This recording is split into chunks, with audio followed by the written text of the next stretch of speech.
마태복음 3장을 생각 정독하는 가운데 세례 요한에 대해서 말씀드리겠습니다. 자, 첫 번째 회개하라 1절 2절입니다.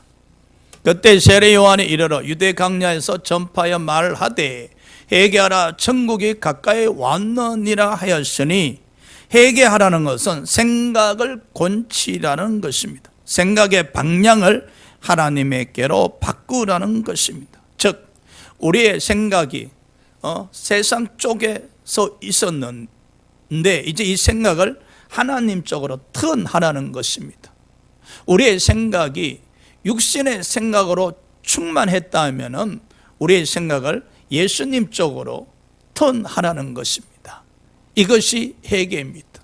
오늘 이 시간에 예배 드리는 가운데 혹시 여러분 생각이 콩밭에 가 계신다면 그 생각을 예수님께로 턴시키는 것이 회개입니다. 즉 회개는 생각을 곤치는 것입니다. 회개는 생각의 방향을 하나님 쪽으로 턴하는 겁니다. 그래서 이 생각을 하나님 편에 서 있게 하는 것입니다. 당시 유대인들은 오실 메시아에 대해 관심도 없을 뿐 아니라 우상 숭배와 온갖 죄악의 생각으로 가득 차 있었습니다. 그래서 세례 요한이 유대인들에게 생각을 곤치라고 외친 것입니다. 세상을 향해 있는 그 생각을 하나님 쪽으로 턴해라고 외친 것입니다. 그리고 그 생각을 하나님 편에 서 있도록 하라고 외친 것입니다. 자, 우리는 바울에 대해서 너무나 잘 알고 있습니다. 바울은 유대교를 지나치게 열심히 믿었으며 율법에 흠이 없는 자로 율법의 선생이었습니다. 바울의 생각에는 오직 율법뿐이었습니다. 그랬던 바울이 다메섹 도상에서 회개하라는 소리를 들었습니다. 즉 사울아 사울아 어찌하여 나를 박해하느냐, 부활하신 예수 그리스도의 소리를 들은 것입니다. 어떻게 되었습니까? 온통 율법 생각뿐이었던 바울이 턴합니다. 예수님께로. 이제 오직 예수님 생각뿐이었습니다. 이게 회개입니다, 여러분. 바울이 다메섹 도상에서 부활하신 예수님의 음성을 듣기 전까지는 오직 율법에 의한 생각, 유대 종교뿐이었습니다. 그런데 부활하신 예수님의 음성을 듣는 순간에 생각이 턴합니다. 예수님 쪽으로. 이제 바울에게 있어서 오직 예수님 뿐입니다.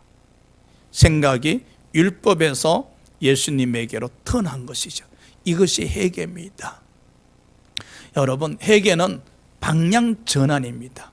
세상에서 하나님 쪽으로. 그래서 하나님 편에 서 있어야만이 온전한 믿음 생활을 할 수 있게 되는 것입니다. 사도 바울은 어떻게 하나님 쪽으로 생각이 턴할 수 있었습니까? 율법이 최고가 아니라 예수 그리스도가 최고임을 발견한 것입니다.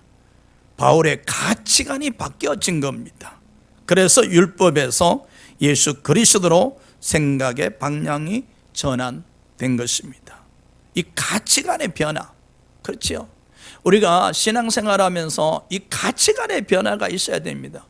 세상의 그 어떤 것보다도 예수가 가장 고상하신 분임을, 예수가 가장 좋으신 분임을, 예수가 가장 귀하신 분임을, 예수가 나의 구세주임을 믿는 이 가치관의 변화가 있어야 됩니다. 그리 할 때에 세상에 젖어 있던 우리 생각을 예수님 쪽으로 턴할 수가 있고 예수님 편에 서서 예수님과 함께 동행하면서 걸어갈 수가 있는 것입니다. 자, 생각해 봅시다. 비단 유대인들만 그랬겠습니까? 오늘 이 시간에 우리 또한 회개하라, 이 음성을 들으셔야 됩니다. 혹시 들리지 않습니까? 김 집사야 회개하라, 이 집사야 회개하라, 음성이 들리지 않습니까? 생각을 턴하시기 바랍니다. 우리도 하나님을 믿는다거나 하지만은 솔직히 하나님을 생각하는 시간은 아주 미미합니다. 인정하시죠? 대신에 우리는 일상생활과 연관된 생각들을 많이 합니다. 의식주와 관련된 생각들, 사업장과 직장과 관련된 생각들, 한마디로 육신의 생각, 세상의 생각이 대부분입니다. 물론 이러한 생각들이 나쁘다는 것은 아닙니다. 그러나 문제는 이 육신의 생각, 세상의 생각에는 하나님이 없다는 것입니다. 그래서요, 하루 종일 육신의 생각에 젖어들게 되면은 하나님 없는 하루가 되는 겁니다. 비록 하나님 믿는 자일지라도 바빠 정신없이 살다가 보면은 그 시간 속에 하나님이 없습니다. 하나님이 함께하지 아니하십니다. 하나님과 동행하지 않습니다. 바쁘다 눈코 뜰 새 없다. 그 속에 하나님이 없습니다. 그래서 하나님 믿는 백성들이지만은 이 생각에 말입니다. 세상에 가득 차 있어요. 먹고 사는 생각으로 가득 차 있어요. 즉 육신의 생각으로 가득 차 있다 보니 그 시간 속에 하나님과 함께 하지 못하는 거예요. 결국 하나님이 없는 시간으로 시간을 보내고 있다는 거예요. 예? 그러다 보니까 우리 생각에 세상으로 가득 차 있다면 그 세상의 주인은 사탄이잖아요. 결국은 사탄에 의해서 생각을 지배당하니 그 세상을 생각하는 그 시간에는 하나님이 없는 것입니다. 성령의 통치를 받아야 할 사람들이 사탄의 지배를 받음으로 말미암아 하나님 믿는 백성임에도 하나님과 함께하지 못하고 하나님 없는 시간을 보내고 있단 말이야. 그래서 바울은 로마서 8장 6절에서 8절에 육신의 생각은 사망의 생각이며 하나님과 원수가 되는 생각이며 하나님을 기쁘시게 할 수 없는 생각이라 했었습니다. 우리는 육신의 생각을 회개해야 합니다. 육신의 생각을 영의 생각으로 고쳐야 합니다. 어떻게 육신의 생각을 영의 생각으로 방향 전환할 수 있겠습니까? 오늘 세리요한이 외쳤습니다. 회개하라, 천국이 가까이 왔느니라. 여기에 답이 있습니다. 예수 그리스도께서 이 땅에 오심으로 지상 통치가 임박했다는 것입니다. 그래서 우리는 예수 그리스도를 영접하며 예수 그리스도의 통치를 받을 때 생각을 고칠 수 있다는 것입니다. 자, 육신의 생각에서 영의 생각으로 전환하기 위해서는 노력을 하셔야 됩니다. 믿음의 전진이 있어야 됩니다. 히브리서 3장 1절 말씀과 같이 대제사장 되신 예수 그리스도를 깊이 생각하셔야 됩니다. 대제사장 되신 예수입니다. 우리 대제사장 되신 예수 그리스도는 우리 죄값을 지불하기 위해서 우리를 대신하여 죽었었습니다. 대제사장 되신 예수 그리스도의 사랑, 은혜를 깊이 생각하실 때 육신의 생각에서 영의 생각으로 방향 전환할 수가 있습니다. 그러나 안타까운 것은 십자가를 바라보면서 저 십자가 색깔이 하얀 색깔이네. 저 십자가 색깔이 특이하게도 파란 색깔이네. 야, 저 십자가 색깔이 참 붉다. 이런 생각을 합니다. 안타깝지요. 십자가를 바라볼 때마다 예수님 편에 서 있는 사람이라면, 늘 예수 생각으로 충만한 사람이라면 나를 위해서 죽으신 예수님을 생각하실 텐데, 하나님 편에 서 있는 사람이라면, 늘 예수님을 생각하는 사람이라면 십자가를 바라볼 때마다 대제사장 되신 예수 그리스도를 생각하면서 그 은혜에 감사하고 또 감사할 텐데, 우리는 마태복음 6장 33절 말씀같이 이방인들이 구하는 의식주 염려보다 먼저 그의 나라와 그의 의를 구할 때에 육신의 생각에서 영의 생각으로 전환할 수가 있습니다. 자, 우리 기도 내용을 한번 들여다봅시다. 기도 내용인즉 대개 의식주와 관련이 있습니다. 그렇죠? 그 의식주와 관련된 기도를 드리다 보니 물론 기도 중간중간에 예수님 도와주세요 라고 하지만은 기도 대부분이 예수와 관련 없는 내용들입니다. 그저 먹고 마시고 입는 이 문제. 그러다 보니 기도를 드림에도 불구하고 예수 생각을 하지 못합니다. 아니, 기도를 매일매일 드리게 되어진다면은 세상 생각을 다스리고 예수 생각으로 넘쳐나야 되는데 그렇지 못하다는 것이에요. 그것은 기도 드릴 때 기도 내용에 문제가 있다는 겁니다. 예수를 생각나게 하는 기도가 아니라 계속 세상을 생각하는 기도를 드리고 있다는 겁니다. 계속 세상에 지배를 받는 기도를 드리고 있다는 겁니다. 그래서 예수께서 이거 먹고 마시는 문제 가지고 염려하지 말고 구하지 말라. 먼저 그의 나라와 그의 의를 구하라. 그럼요. 우리가 기도 시간에 예수님 생각하고자 하신다면은 그 기도 내용인적 예수님과 관련된 기도를 드리셔야 됩니다.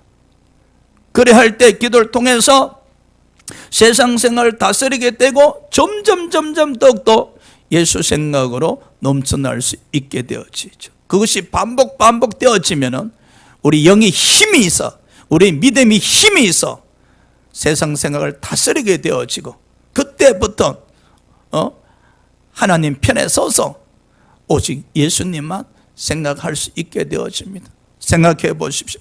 우리가 오직 예수님만 생각하게 되어지면 우리 심령이 속사람이 강건해집니다. 세상 생각을 다스리고 차단시켜버리고 오직 예수님만 생각할 수만 있다면 그 생각이 얼마나 거룩합니까? 그 생각이 얼마나 경건하겠습니까? 비록 이 세상에 살고는 있지만 세상을 생각하지 않고 오직 예수님만 생각할 수 있다면, 오직 하나님 편에 서서 예수님만 생각할 수 있다면 우리는 온전히 성령의 다스림을 받을 수 있을 뿐만 아니라 우리의 속사람은 강건해질 것이고 우리는 거룩함의 열매를 맺을 수 있을 것이고 우리는 경건함의 삶을 살아갈 수가 있을 것입니다. 그럼요. 우리는 육신의 생각에서 영의 생각으로 전환하도록 노력하셔야 됩니다. 바울은 골로새서 3장 2절 말씀하셨습니다.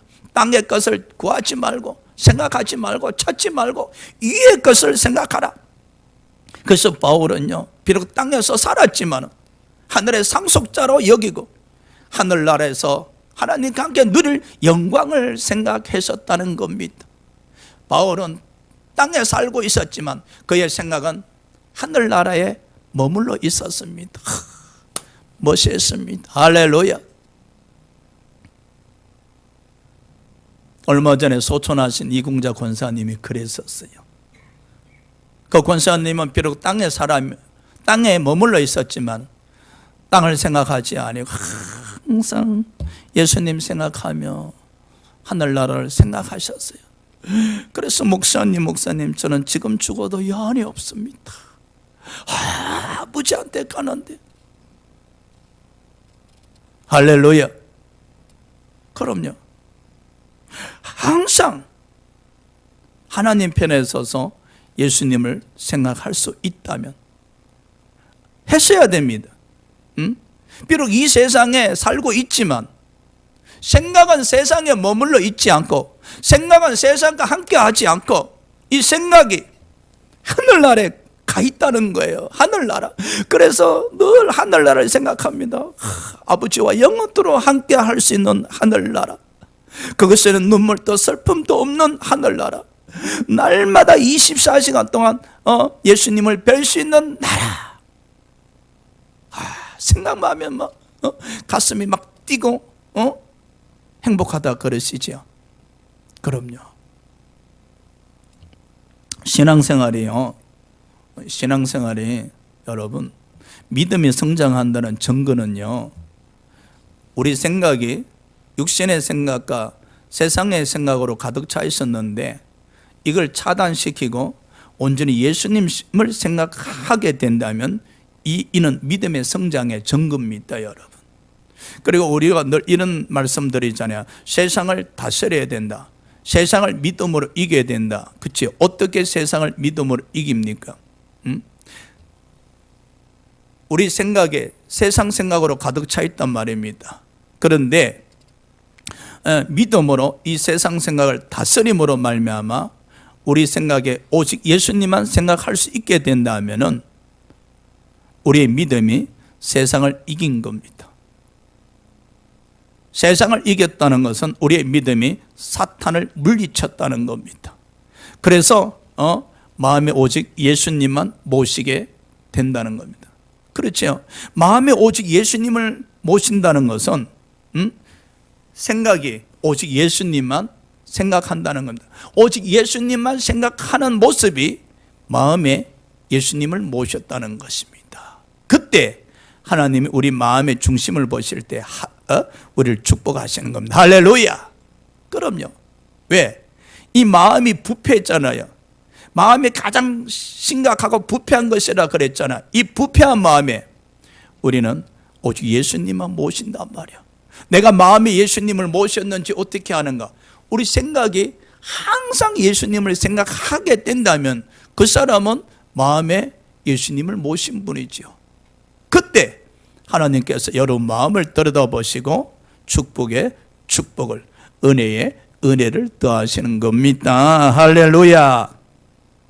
사랑하는 여러분, 우리 육신의 생각에서, 세상 생각에서 이제 벗어나서 영의 생각으로, 예수님 생각으로, 하나님 생각으로 전환하셔야 됩니다. 바로 이것이 회개입니다. 할렐루야. 자, 두 번째, 세례 요한의 강야 생활을 4절 보시겠습니다. 이 요한은 낙타 털옷을 입고 허리에 가죽띠를 띠고 음식은 메뚜기와 석청이었더라. 생각해 보십시오. 단불신사입니다. 단불신사. 그렇죠? 저 낙타 털옷은 아마 세례 요한이 죽을 때까지 입어도 떨어지지 아니할 겁니다. 허리에 가죽띠는 아마 저 띠 또한 평생 사용할 수 있는 띠일 겁니다. 세례 요한은요, 어릴 때부터 인적이 드문 빈들고 강야에서 생활을 했었습니다. 세례 요한의 강야의 삶은 바로 자족입니다. 그래서 4절에서 세례 요한의 강야의 삶이 자족임을 느낄 수가 있잖아요. 무엇을 입을까 생각도 염려도 걱정도 하지도 않습니다. 무엇을 먹을까 생각도 염려도 걱정도 없습니다. 그저 세례 요한은 강야에 공급되는 모든 음식을 감사함으로 여겼기에 버릴 것이 없습니다. 여러분, 세례 요한은 하나님 편에 서 있는 사람이었습니다. 세례 요한은 항상 하나님을 생각하는 사람이었습니다. 세례 요한은 오실 메시아를 생각하는 사람이었기에 그에게는 세상이 없었습니다.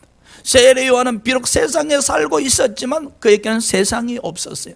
세상이 세례 요한을 다스릴 수가 없었어요. 점령할 수가 없었어요. 세례 요한의 생각은 오직 오실 메시아와 하나님 뿐이었습니다. 그리했었기에 그는 강야의 삶이 자족했었다는 겁니다. 우리가 저 4절 볼 때 강야의 삶이 부족한 것이 눈에 보이잖아요. 옷이 꼭 낙타 털옷 한 벌만 입으면 어떻게, 속옷도 있어야 되고 겉옷도 있어야 되고 또 나름대로 여러 벌 있어야 될 텐데 참 부족한 게 많이 보이지요. 저 가죽띠도 어떻게 하나만 하면 안 되지, 여러 띠가 있어야 될 텐데, 음식도 어떻게 메뚜기와 석청만 먹고 산단 말인가? 응? 이스라엘 백성들도 강야에 출애굽했었을 때 만나를 실정 냈는데 세례 요한 또한 저 메뚜기와 석청이 어느 순간에 가면 실정이 날 텐데 우리 눈에는 참 부족한 게 많아요. 왜 그럴까요? 우리는 세상 생각으로 충만하기 때문에 부족한 게 보이는 기라. 근데 세례 요한은 오직 오실 메시아와 하나님 생각뿐이었기 때문에 강야에서 부족한 것이 보이질 않았었습니다. 그래서 하나님이 주신 메뚜기의 석증이 그저 감사하며 먹었기에 그에게는 버릴 것이 없었다는 사실입니다. 그래서 세례 요한은 강야에서 무엇을 마시든지 무엇을 하든지 다 하나님의 영광을 이함이었기 때문에 조금도 부족함을 느끼지 못했었습니다. 할렐루야. 부럽습니다. 강야에서 세례 요한의 생각은 오실 메시아와 하나님 뿐이었었습니다. 오직 하나님 뿐이었었습니다. 세례 요한에게 육신의 생각은 없었습니다. 오직 영의 생각뿐이었었습니다. 하나님의 말씀이 강야에 있던 세례 요한에게 임했었습니다. 얼마나 축복입니까? 강야에 머물고 있던 세례 요한에게 하나님의 말씀이 임했었습니다. 그때부터 세례 요한은 하나님이 주신 말씀을 생각하고 또 생각합니다. 그럼요. 여러분에게도 하나님이 주신 말씀이 있다면 그 말씀을 생각하고 또 생각하신다면 이 강야의 삶에서 자족함을 얻을 수 있을 뿐만 아니라 여러분 생각이 항상 예수님 편에 서 있을 수 있을 겁니다. 할렐루야. 우리에게도 강야가 필요합니다. 오직 예수님만 생각나게 하며 생각할 수 있는 강야가 필요합니다. 예수님은 골방을 강야 삼아 엄밀한 중 계시는 내 아버지께서 기도하라 했었습니다. 그럼요. 우리에게 강야가 필요합니다. 어떤 권사님이 아파트에 사셨는데 아파트 지하 주차장 세워놓은 자동차를 골방 삼아 강야 삼아 저녁마다 부르짖어 기도하며 오직 예수님만 생각했다 합디다. 오직 예수님만 생각할 수 있는 강야가 여러분에게 있어야 됩니다. 성전을 강야 삼아서 저녁마다 하나님께 기도드림으로 오직 예수님만 생각하는 축복이 여러분에게 있으시기를 축복합니다. 세 번째, 세례 요한이 책망 안에 7절에서 10절입니다. 요한이 많은 바리새인들과 사두개인들이 세례 베푸는 대로 오는 것을 보고 이르되 독사의 자식들아 누가 너희를 가르쳐 임박한 진노를 피하려 하더냐. 그러므로 회개에 합당한 열매를 맺고 속으로 아브라함이 우리 조상이라 생각하지 말라. 내가 너에게 이르노니 하나님이 능히 이 돌들로도 아브라함의 자손이 되게 하시리라. 이미 도끼가 나무 뿌리에 놓였으니 좋은 열매를 맺지 아니하는 나무보다 찢겨 불에 던져지리라. 세례 요한이 회개하라 천국이 가까이 왔느니라 하고 외치니 많은 사람들이 사방에서 나왔습니다. 생각해 봅시다. 우리도 세례 요한과 같이 예수 천당 불신 지옥이라고 외치곤 하는데 어찌 전도 열매가 없을까요? 어찌 우리의 외침을 듣고 예수 믿겠다 하며 교회에 달려오는 사람이 없을까요? 세례 요한의 생각은 오직 하나님 뿐이었었습니다. 세례 요한의 생각은 오직 예수 그리스도 뿐이었었습니다. 세례 요한은 영의 생각으로 하나님을 기쁘시게 한 사람이었었습니다. 답이 된 것 같습니다. 전도 열매가 없는 답이 된 것 같습니다. 세례 요한이 세례를 베푸는 곳에 당시 종교 지도자들이었던 바리새인과 사두개인들이 왔습니다. 세례 요한은 이 바리새인과 사두개인들을 향하여 독사의 자식들이라 했었습니다. 마귀의 자식들이라고 한 것입니다. 가격한 표현입니다. 그렇죠? 독사의 자식들아, 마귀의 자식들아, 꾸짖은 것입니다. 책망한 것입니다. 또 하나님의 심판을 피하고자 하면 회개에 합당한 열매를 맺어라 했었습니다. 당시 바리새인과 사두개인들의 생각이 병들어 있었습니다. 바리새인들과 사두개인들은 혈통적으로 아브라함의 자손이기에 무조건적으로 구원을 받는다고 잘못 생각하고 있었습니다. 오늘날 때 이 구원을 잘못 생각해서 생각이 병들어 있는 사람들이 참 많아요. 뿐만 아니라 바리새인들과 사두개인들은 겉으로는 거룩한 종교 지도자들 같고 깨끗해 보였으나 속으로는 탐욕과 방탕 그리고 외식과 불법의 생각으로 가득 차 있었습니다. 그야말로 사망을 낳는 육신의 생각으로 가득 차 있었던 자들이었습니다. 아주 생각이 심각하게 병든 자들이었습니다. 생각해 볼까요? 우리도 바리새인들과 사두개인들 같은 유형의 신앙생활을 하고 있지는 않습니까? 우리가 입술로는 하나님을 공경하며 찾으나 마음은 하나님으로부터 멀어져 있지 않습니까? 겉으로는 주여 주여 하나 생각은 세상 나라에 가 있지는 않습니까? 그렇다면 우리 또한 바리새인과 사두개인들과 다를 게 뭐가 있겠습니까? 그렇다면 이 병든 생각을 고치셔야 됩니다. 하나님으로부터 멀어진 마음과 생각을 하나님께로 가까이 하고자 하셔야 됩니다. 생각을 고치고자 노력을 하셔야 됩니다. 바리새인과 사두개인들 보십시오. 겉은 종교 지도자들입니다. 거룩한 종교 지도자들입니다. 깨끗한 종교 지도자였었습니다. 속으로는 골마 터져 있습니다.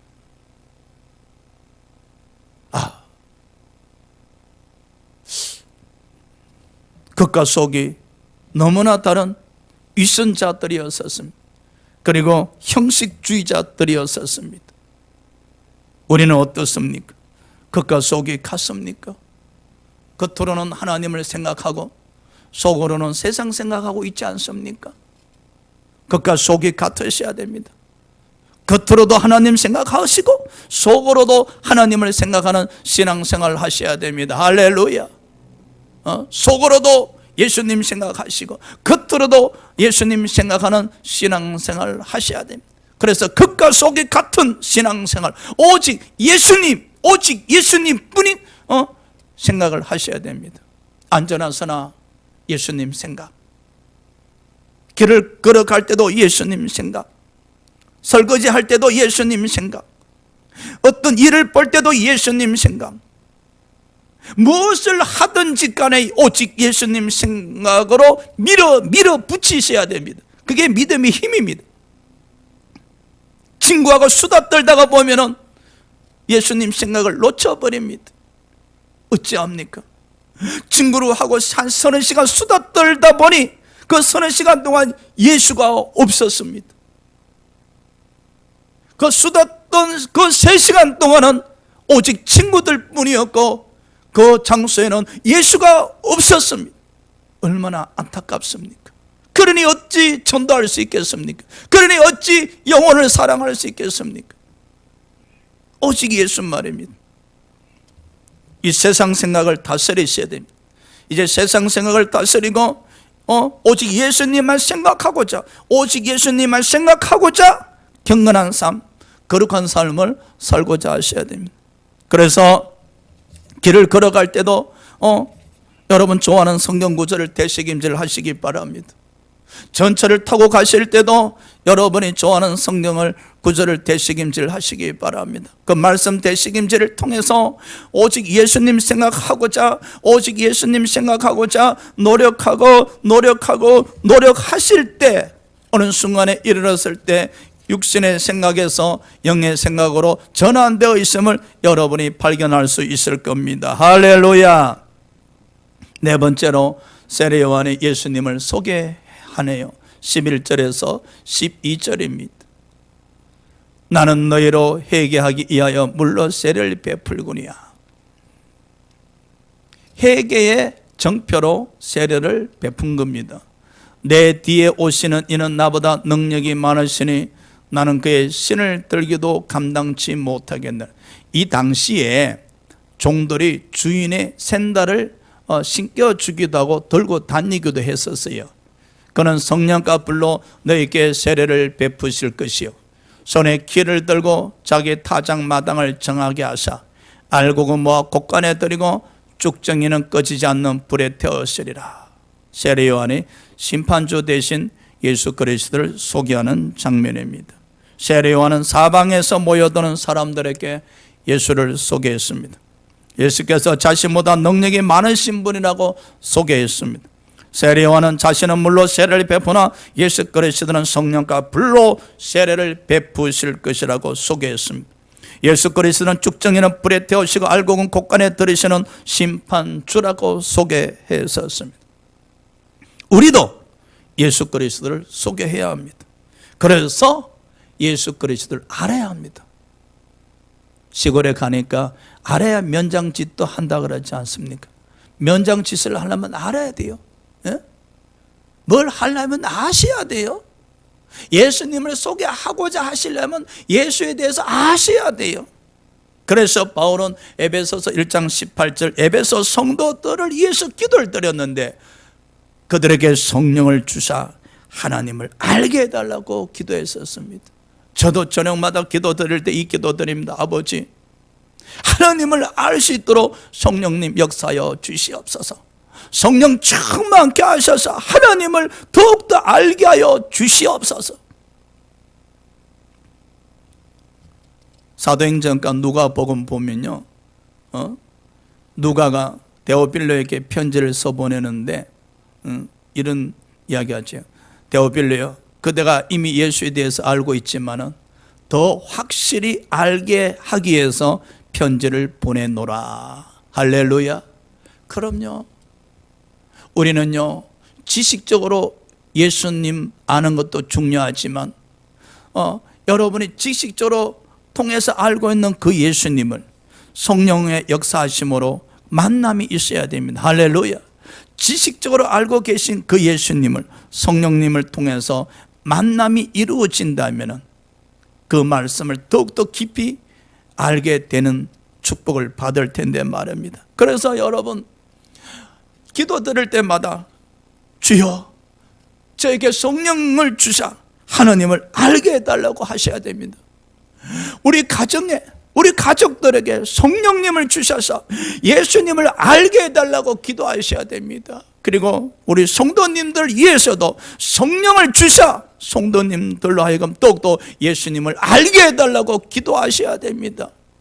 지식적으로도 알아야 되지만 성령께서 알게 하실 때가 있습니다. 할렐루야. 지식적으로 아는 예수와 성령께서 알게 하신 예수는 근본적으로 다릅니다. 여러분, 성령에 의해서 예수님을 알게 되신다면 그 예수를 소개할 수가 없어요. 소개 안 해하고는 견딜 수가 없습니다. 성령에 의해서 알게 된 예수, 이 마음이 새겨지고 생각에 새겨지기 때문에 그 예수를 소개하지 아니하고는 견딜 수가 없어요. 저도 여러분을 위해서 기도드립니다. 하나님, 성도들에게 성령을 주사 하나님을 알게 하여 주시옵소서. 할렐루야. 그럼요, 예수를 알아야 예수를 생각할 수 있고 소개할 수 있는 겁니다. 성령으로 말미암아 하나님을 알게 해달라고 기도하시고 또 기도하시기를 축복합니다. 다섯 번째, 세례 요한이 예수 그리스도를 만나네요. 13절에서 17절. 이때에 예수께서 갈릴리로부터 요단강에 이르러 요한에게 세례를 받으려 하시니 요한이 말려 이르되 내가 당신에게서 세례를 받아야 할 터인데 어찌 당신의 내게로 오시나이까? 예수께서 대답하여 이르시되 이제 허락하라. 우리가 이와 같이 하여 모든 의를 이루는 것이 합당하니라 하시니 예, 요한이 허락하는지라.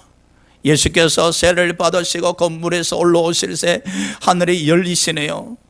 하나님의 성령이 비둘같이 내려 자기 이에 임하심을 보시더니 하늘로부터 소리가 있어 말씀하시되 이는 내 사랑하는 아들이요 내 기뻐하는 자라 하시니라.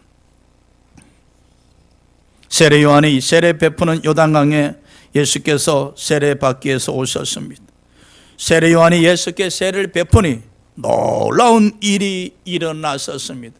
하늘이 열리고 하나님의 성령이 비둘기같이 내려 예수 위에 임하였었습니다. 세례 요한은 그 순간 하나님의 말씀이 생각났습니다. 세례 받는 사람들 중에 성령이 내려서 누구 이해된지 머무는 것을 보거든 그가 곧 성령으로 세례를 베푸는 이인 줄 알라는 말씀이었었습니다. 세례 요한은 성령이 예수께 임재하는 모습을 보고 저분이 바로 오실 메시아이시다, 저분이 바로 예수 그리스도이심을 믿으신 겁니다. 할렐루야. 이전까지는 세례 요한은 하나님과 교통하는 가운데 예수에 대해서 알고 있었던 것이죠. 그랬던 세례 요한이 이제 요단강에서 직접 하나님의 아들 대신 예수 그리스도를 만나게 된 것입니다. 그 이전까지는 강야에서 하나님과 교통하면서 하나님에 의해서, 하나님의 가르침에 의해서 알게 된 오실 메시아였다 하면은 이 요단강에서 세례 요한이 세례 베푸는 가운데 성령이 임재하심을 보고 이분이 바로 오실 메시아이시며 이분이 바로 예수 그리스도이심을 믿게 되었다는 사실입니다. 그렇죠. 축복입니다, 여러분. 축복입니다. 이 당시 세례 요한이 아니고 요단강에 사람들이 얼마나 많이 모여 있었겠습니까? 그러나 그 많이 모여 있던 사람들은 하나님과의 교통이 없었기에, 하나님으로부터 받은 말씀이 없었기에 성령이 임재하는 예수님을 보고도 오실 메시아임을 알 수가 없었다는 거예요. 그러니 달려갈 수가 없었지. 그러니 영접할 수가 없었던 겁니다. 사랑하는 여러분, 성령에 의해서만 예수가 그리스도이심을 믿을 수 있고 영접할 수가 있는 것입니다. 여러분이 지금까지 성경 말씀을 읽으면서 예수님을 만나 오셨을 겁니다. 성경을 읽으면서 어제도 예수님을 만나셨고 그저께도 예수님을 만나셨을 겁니다. 그리 하시는 가운데 어느 순간에 정말로 이 마음이 어찌할 뻔 모를 정도의 감격이 넘치는 가운데 주님과의 만남이 있었기를 주의 이름으로 축복합니다. 세례 요한 보십시오. 이전까지는 하나님의 가르침에 의해서 오실 메시아를 알고 있었고 만났지 않습니까? 이제 눈으로 직접 보면서, 눈으로 예수님을 직접 보면서, 예수님의 얼굴을 보면서, 예수님의 눈동자를 보면서, 예수님의 코를 보면서, 예수님의 몸을 보면서, 예수님이 입은 옷을 보면서 마음에 담지 않습니까? 하나도 놓치지 않고 예수님을 마음에 담지 않습니까? 그래서 그 마음에 담은 예수를 생각하고 또 생각하기 시작합니다. 우리도 이렇게 신앙생활을 하셔야 되는데, 말씀을 통해서 예수님을 마음에 담고 또 기도하는 가운데 만난 예수님을 마음에 담고 그리고 마음에 담은 그 예수님을 생각하고 또 생각할 때 우리 생각은 오직 예수님 편에 서서 예수님만 생각할 수 있게 되는데, 이렇게 될 때 경건한 신앙생활, 거룩한 열매를 맺을 수 있을 텐데. 할렐루야. 세례 요한은요, 이후로부터는 요단강에서 만난 그 예수님을 생각하고 또 생각합니다. 아름답지 않습니까? 축복의 축복입니다, 여러분. 세례 요한은요, 제가 보건대 그에게 세상이 없었어요. 세례 요한은 비록 몸은 세상에 살고 있었지만 세례 요한의 생각에는 육의 생각이 없었습니다. 세례 요한의 생각에는 세상이 없었습니다. 세례 요한의 생각에는 오직 예수님과 하나님 뿐이었었습니다. 그래서 그는 항상 하나님 편에 서서 예수님을 생각하면서 신앙생활 하다가 순교를 당하게 되는 것입니다. 그의 삶은 항상 하나님 편에 서 있었던 삶이고, 그의 삶은 항상 회개하는 가운데 방향 전환이 되어서 하나님 편에 서 있었던 축복받은 삶이었었습니다. 오늘 마태복음 3장 이 세례 요한을 통해서 우리 또한 항상 예수님 편에 서서 예수님을 생각하고 또 생각하면서 하늘나라에 이르는 축복이 여러분에게 함께 하시기를 축복합니다. 할렐루야.